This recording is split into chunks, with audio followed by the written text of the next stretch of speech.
Hi, my name is Megan, and I'll be speaking with you today about adoption. Did you know that there are approximately 120,000 adoptions in the U.S. every year?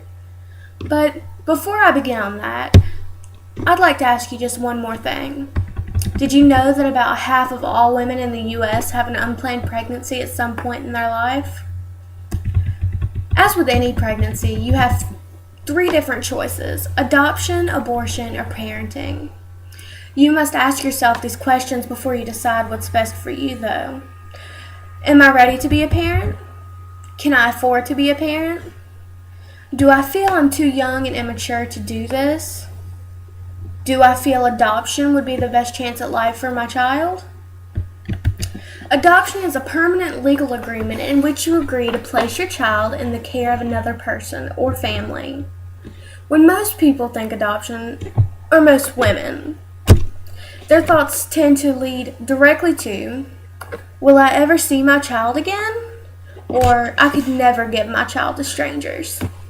However, this is not what happens in most cases.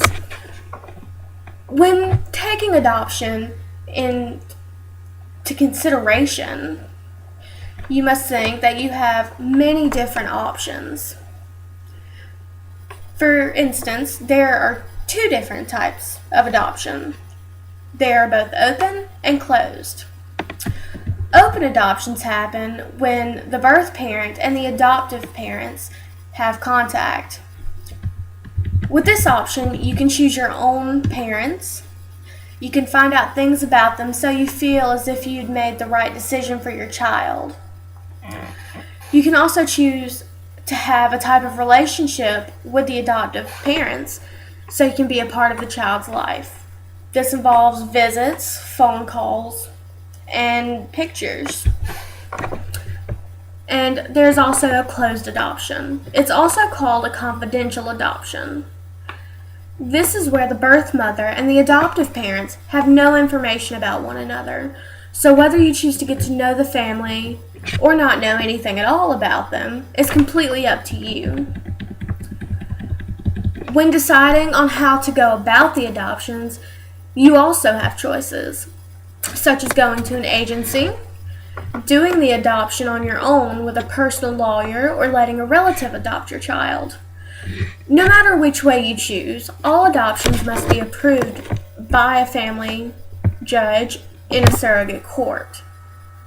Always remember that during your pregnancy, you have the right to decide on adoption and change your mind later. You do not always have to decide right away if this is your best option. Some women plan their adoptions early in the pregnancy, while others wait until later, and some even wait until after the child is born.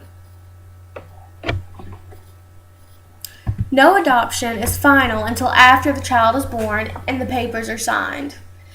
Even after signing these papers, you may be given a limited amount of time before this adoption is completely closed off.